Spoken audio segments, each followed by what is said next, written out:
we'll go ahead and call our public hearing for the Levis DORA and the downtown DORA expansion to order.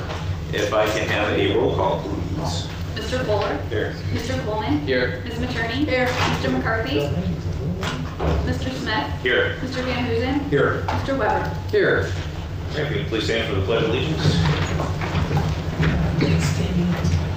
I pledge allegiance to the flag of the United States of America and to the republic for which it stands, one nation, under God, indivisible, with liberty and justice for all.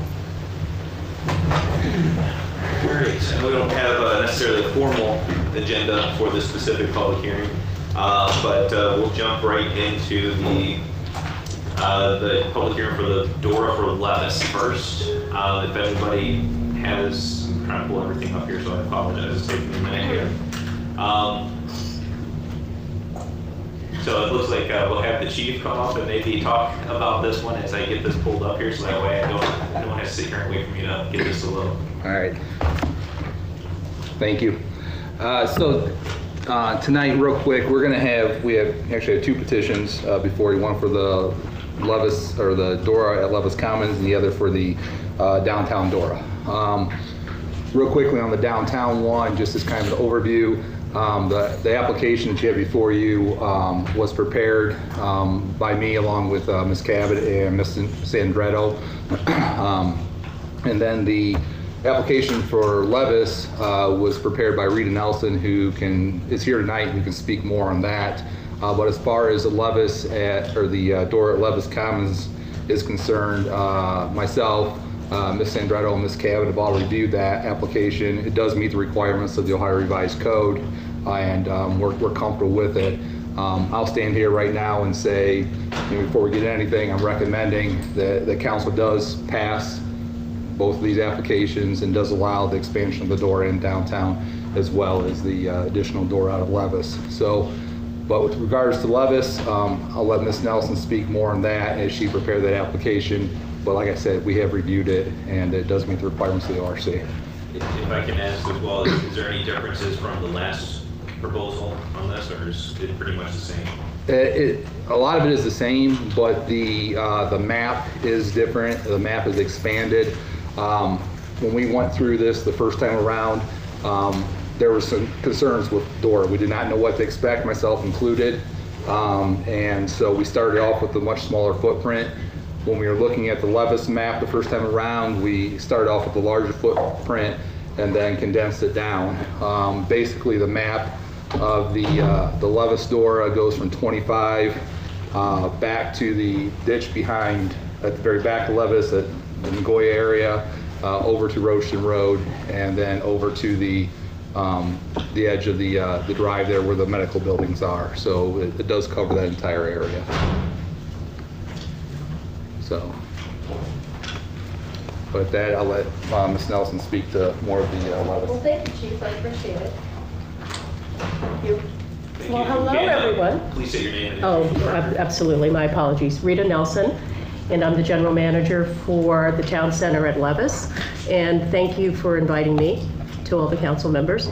So, I'm here again, and that's okay. I'm happy to answer any questions you have. I believe each of you has a copy of the proposal. The other update that we did do was the code, because there were some code updates. So we did do that in this proposal as well. So again, happy to answer any questions whenever you are ready. The same as this original application? The answer is yes, with two exceptions. We extended the boundaries as the chief outlined just a few minutes ago.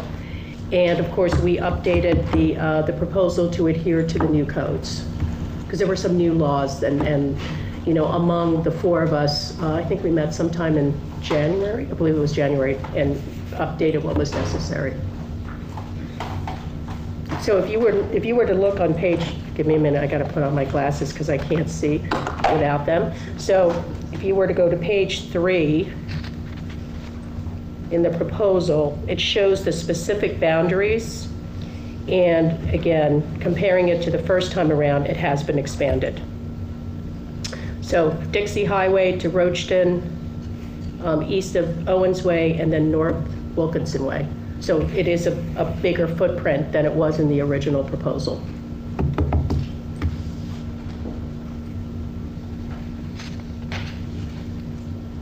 Any questions from any of the members?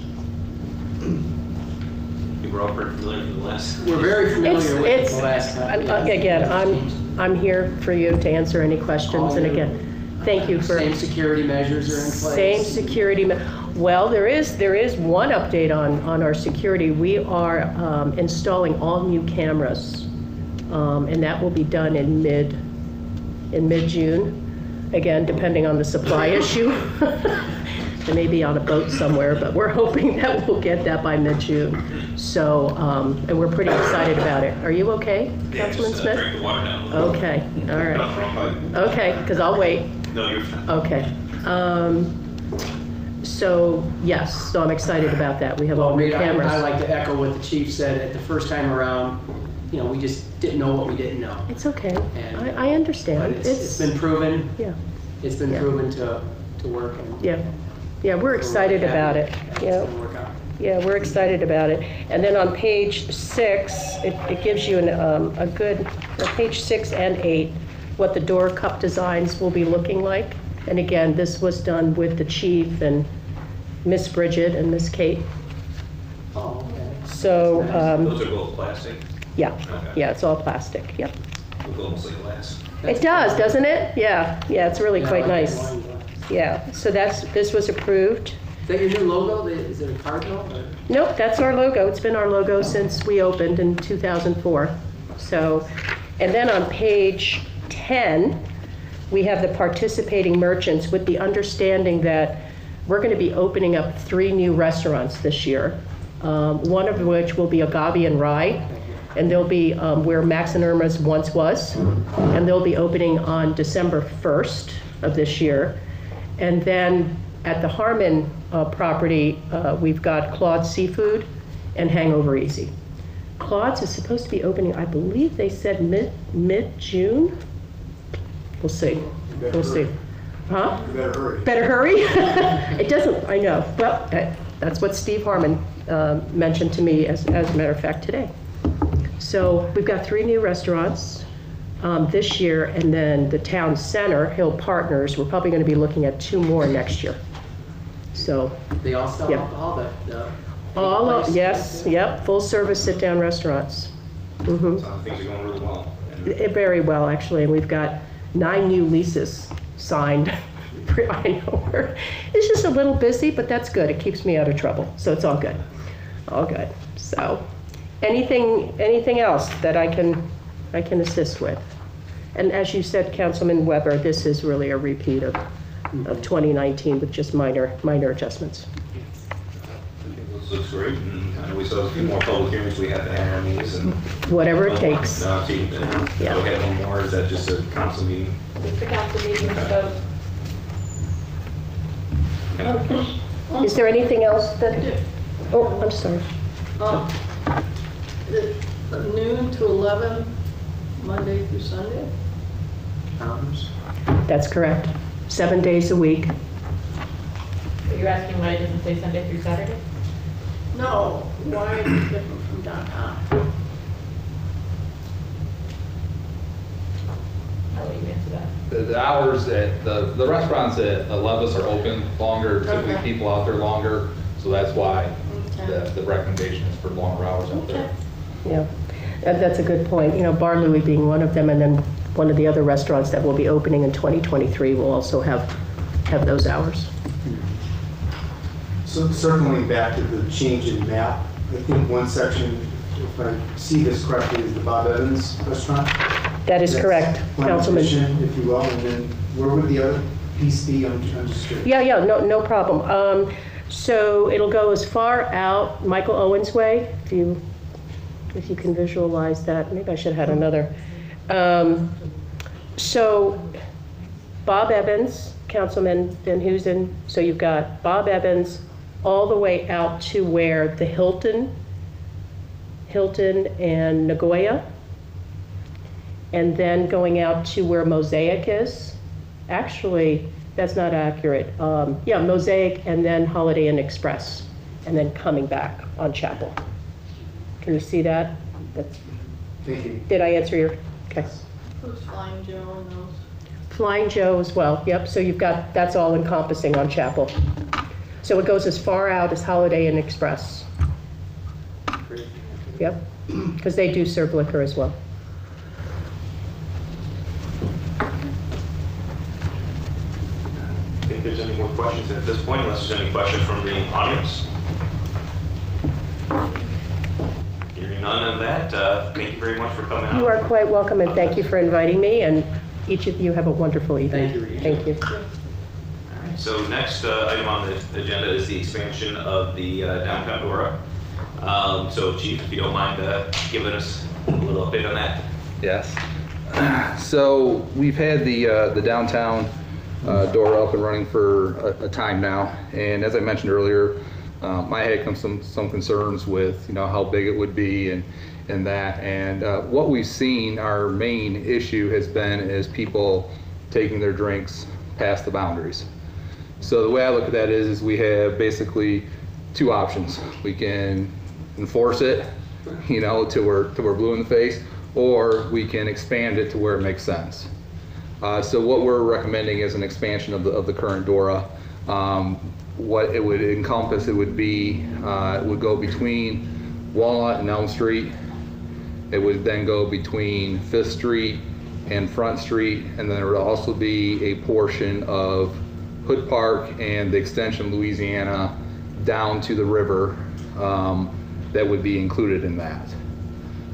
We feel that this footprint would allow for the events that we hold downtown to be, included in that. I know, there's been concerns about, when we have larger events down in downtown that, maybe the door is not in effect for that. My concern was with the current footprint, Harrison Rally Day being the example, that would expand down to the Commodore, that would expand down to Walnut, down to Elm Street, and we really can't police that very well.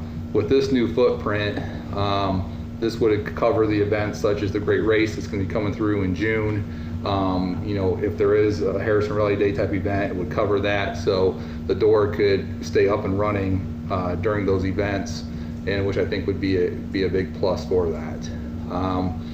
I've had some back and forth with myself about expanding down to the river, because once you get down to the river and you can start going down Water Street, then you can be all the way down to Orleans Park potentially, and I don't think we want to, at least I don't really want to expand it down that far yet. But I think with what we've have laid out, it makes sense. You got a little bit of the park there, you can go down to the river if you want, gives people some options there. So that's what we've come up with to expand it. Everything else will stay the same as far as the hours go, and that would be the biggest change to it then.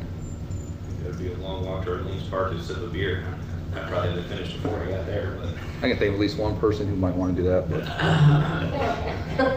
I'll take a look over it. If you don't mind, I do have a couple quick questions. I know there was some talk with the property that we have the music at the market, and then there's the car show that happens, and that's part of the schools. Yes. Has the school I've had a conversation with Mr. Hostler about that. They are aware that this would encompass the school property, and they've had some internal discussions. He's had some internal discussions with board members about that. There's been no outright opposition to it.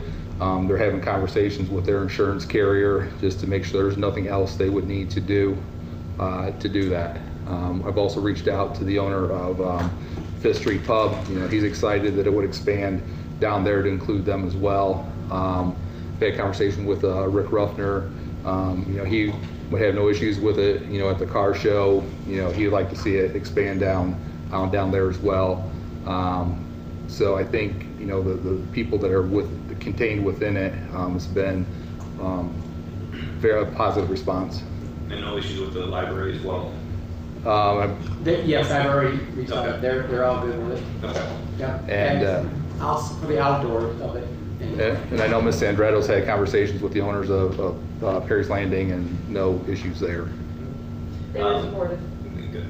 And then for the part that's going down to the water, from the way I look at this map, Hood Park is included in this, so we would allow it through Hood Park.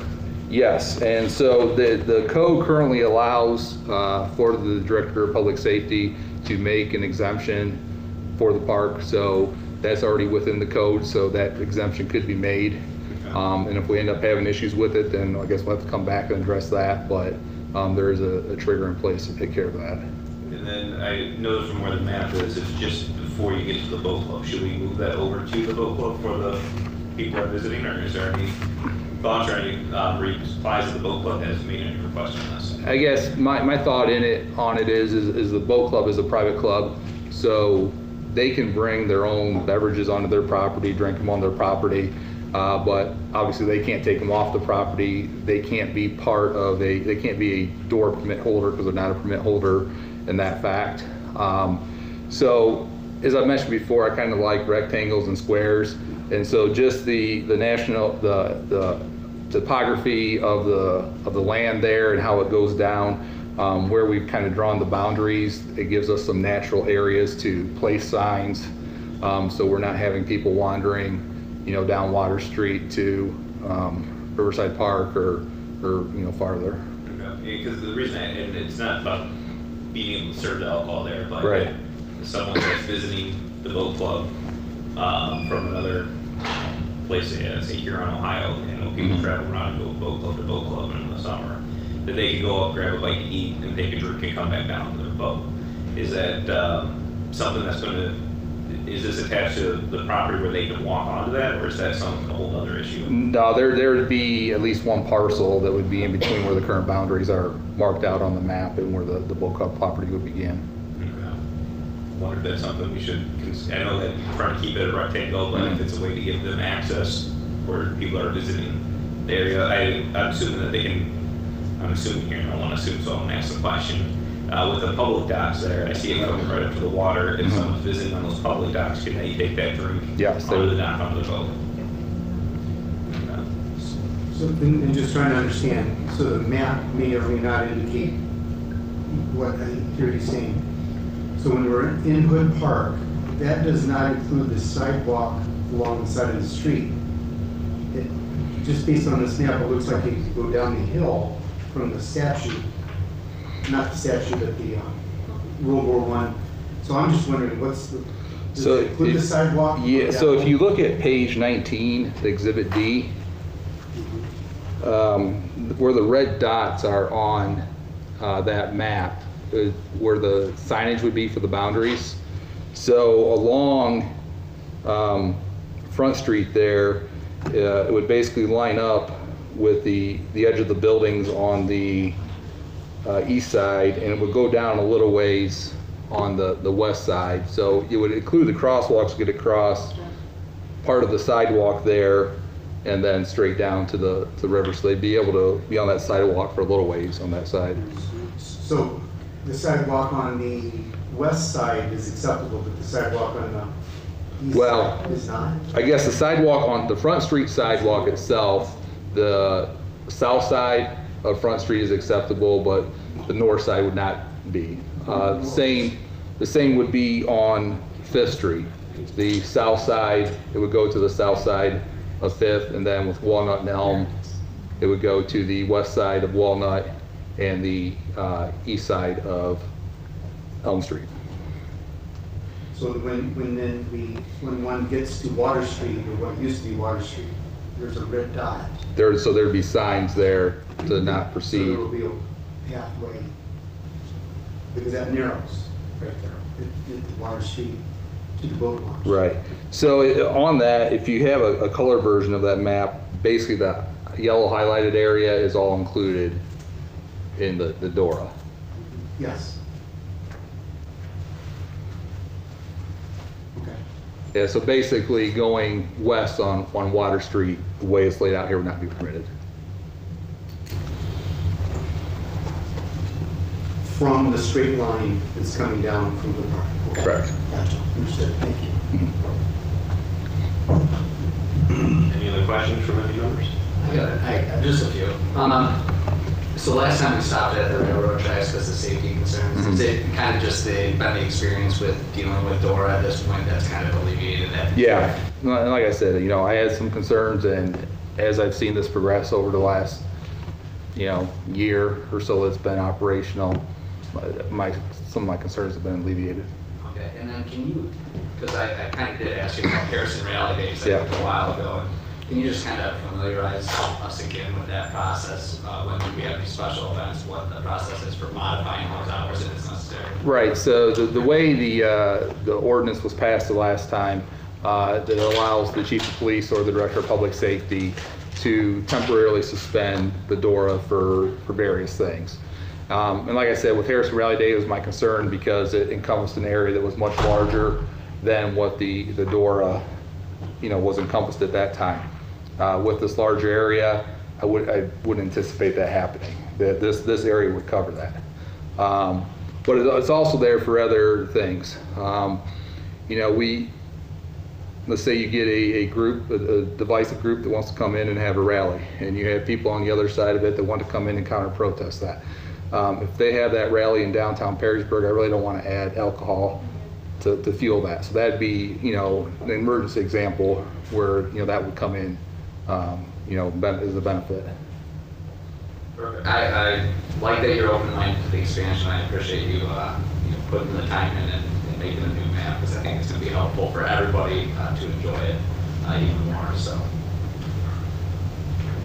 Chief, going back to special events, if there's an organization that has a beer tent, something that's fenced off, is there any regulation there? I mean, we just got to make sure they stay inside there. Well, actually, what they can do, so if they get an F permit, which they would have to get an F permit for that, they can apply to the Division of Liquor Control to get a temporary, basically a temporary stamp for that permit to be part of that DORA. Oh, okay. So then at that point, they could sell DORA beverages, but they would have to abide by all the rules of the DORA. They'd have to have the DORA beverage cups if, if someone's taking it to go.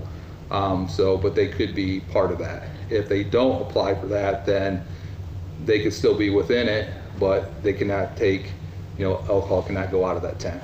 Okay.